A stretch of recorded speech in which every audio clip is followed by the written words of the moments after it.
सीधे आपको हम गोला की अपडेट भी दे दें, जहां उपचुनाव के बाद काउंटिंग चल रही है। अमन गिरी के आगे होने की खबर मिल रही है। आपको बताएं 8000 वोटों से आगे चल रहे हैं। 7वें राउंड की गिनती पूरी हो चुकी है। कुल 32 राउंड में गिनती होनी है। लगातार हमारी नजर बनी हुई है गोला उपचुनाव में काउंटिंग पर, जहां यह माना जा रहा था कि साख का सवाल है, दोनों तरफ से सिंपैथी वोट्स गिरे हैं, लेकिन किसकी तरफ ज्यादा गिरे हैं ये देखना था।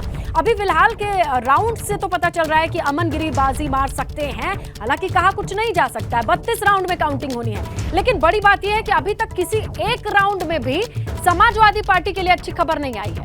हर राउंड में आगे चल रहे हैं और हर राउंड दर राउंड के साथ ये आंकड़ा जा पहुंचा है अमन गिरी के लिए 8000 तक। 500 से शुरुआत की थी, 500 से खाता खोला था अमन गिरी ने, 8000 तक पहुंच गए हैं। आइए रुक करते हैं हमारे सहयोगी रतीश का। रतीश, अभी तक समाजवादी पार्टी के लिए कुछ अच्छी खबर नहीं आई। 7वें राउंड की काउंटिंग के बाद भी 8000 आंकड़ा पहुंच गया अमन के लिए। हाँ, बिल्कुल ठीक कहा आपने कि 7वें राउंड के बाद भी समाजवादी पार्टी के लिए कोई खुशी की खबर नहीं आ रही है। 7वें राउंड के बाद भी 8000 से ज़्यादा की बढ़त बना ली है। जो भारतीय जनता पार्टी के प्रत्याशी हैं अमन गिरी, उन्होंने, हमारे जो स्थानीय संवाददाता, स्थानीय सहयोगी हैं नवीन, उनसे बात करते हैं। नवीन, किस अभी का जो रुझान है 7वें राउंड के बाद, किस तरह की स्थिति देख रहे हैं? देखिए, अभी जो जानकारी अंदर से मिली है, 8वां राउंड चल रहा है और 7वें राउंड में 8000 से ज़्यादा वोट से भाजपा के प्रत्याशी अमन गिरी आगे चल रहे हैं। जैसा कि लगातार सुबह उठ के सब लोग पहले मंदिर गए थे, पूजा अर्चना की थी सफा से। और फिलहाल जो बात की जाए, इतने राउंड बीते हैं, किसी राउंड में कोई बढ़त मिलती हुई दिखी समाजवादी पार्टी की? नहीं, अभी तक नहीं। जो शुरुआत से बढ़त जो है भाजपा के बनाए हुए हैं और जो लगातार अभी चल रही है, और 32 राउंड होंगे, 8वां भी चल रहा है राउंड, और 8वें राउंड में भी अमन गिरी भाजपा के। आप दोनों बताइए कि और कितने राउंड के बाद जश्न का माहौल शुरू हो जाएगा बीजेपी खेमे में? बिल्कुल, ये बताइए कि पिछली बार जो 8 महीने पहले जो विधानसभा के चुनाव हुए थे, क्या इसमें भी इसी तरीके के रुझान देखने को मिल रहे थे इस सीट पर, जब अरविंद गिरी यहाँ से चुनाव लड़ रहे थे? नहीं, थोड़ा सा उसमें स्टार्टिंग में जो चुनाव हुआ था 2022 के मार्च में, तो उसमें कुछ कहीं कहीं पर वो समाजवादी पार्टी आगे थे, लेकिन इस बार जो है बिल्कुल उल्टा है। लगातार एक तरफा दिख रहा है कि एक तरफा हो रहा है? जी बिल्कुल, एक तरफा इस बार चुनाव दिख रहा है सर। सहानुभूति मतलब अरविंद गिरी की जो है वो अमन गिरी के काम आ रही है, मिल गई है? देखिए, एक तो सत्ता पक्ष है, चुनाव होता है, और दूसरी बात ये, यहाँ पर दिवंगत भाजपा विधायक अरविंद गिरी की मौत असमय हो जाने से वो भी सहानुभूति बिल्कुल यहाँ पर देखी जा सकती है। देखिए, साफ तौर पर बता रहे हैं कि जो 8वां राउंड है अमन की लोकल पैठ, लोकल छवि कैसी है? 8000 विधायक जी के बेटे के तौर पर है, या फिर उन्होंने प्रचार के दौरान इस बात का फायदा उठाया कि अपनी छवि भी बनाई हो? बिल्कुल। नवीन, आप हमें ये बताइए कि अमन गिरी पिता के साथ कितना सियासत में इन्वॉल्व रहते थे, और जब अब की बार जब चुनाव में मैदानी में उतरे तो उनकी प्रचार युद्ध किस तरीके का रहा? अपनी पैठ बना पाए लोगों तक, या सहानुभूति के सहारे ही विधानसभा पहुंचने की बात हो रही है? देखिए कि 2022 का जो मार्च में चुनाव हुआ था, तो इसमें पूरी तरीके से अमन गिरी अपने पिताई के साथ में सहयोग कर रहे थे, लगातार गए थे, चुनाव प्रचार भी कर रहे थे, लेकिन उससे पहले तो कभी नहीं देखा था।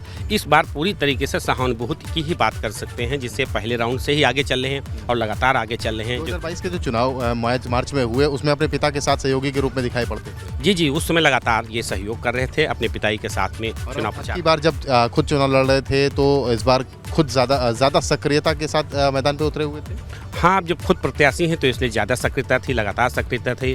पहले से उनको पता था चुनाव का माहौल, चुनाव किस तरीके से लड़ा जाता है, अपने पिताई से वो सीख रहे थे, और संयोग हुआ, दुर्भाग्य ही कह सकते हैं कि उनकी अक्स में मौत हो गई। देखिए, सुबह से ही जब से हम बात कर रहे हैं अमन गिरी से, अमन गिरी एक बात ज़रूर कह रहे हैं कि पिता की विरासत को आगे ले जाने का काम वो करेंगे। आपको तस्वीरें भी दिखाते रहें, हम अपने कैमरा सहयोगी से कहूँगा कि वो आपको तस्वीरें दिखाएं। मतगणना स्थल पर विनय तिवारी को हम देख पा रहे हैं, विनय तिवारी दूर बैठे हुए हैं, लेकिन अमन गिरी और भारतीय जनता पार्टी के खेमे में खुशी नजर आना शुरू हो चुकी है। जो भारतीय जनता पार्टी के जो कार्यकर्ता, जो प्रतिनिधि हमको दिख रहे हैं अंदर, बिल्कुल, तो अमन गिरी आगे चल रहे हैं, ये भी हम आपको बताएं, और तस्वीरों पर अब फोकस करना पड़ेगा रतीश कार्यकर्ताओं पर, क्योंकि अगर ऐसे ही 2-4 और राउंड होते रहे, या 4-5 राउंड के बाद कहीं ना कहीं ये जो तस्वीरें हैं वो काउंटर से हट करके जनता और जो समर्थक है उनके बीच में जानी शुरू हो जाएंगी, क्योंकि वहां पर अब धीरे धीरे लोगों को उम्मीद, और उम्मीद से खुशी, और खुशी से जश्न में बदलती तस्वीरों को हम देख पाएंगे। इसीलिए वहां पर भी फोकस करना अब जरूरी हो जाता है।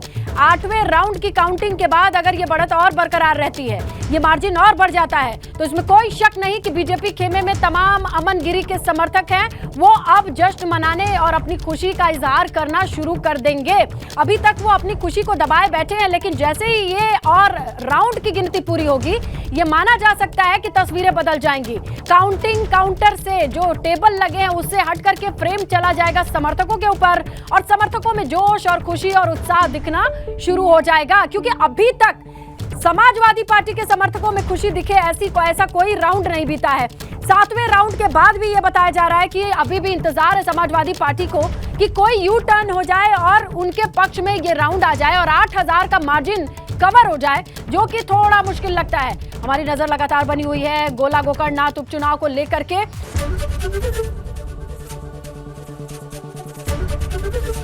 एबीपी गंगा, खबर आपकी, जुबान आपकी।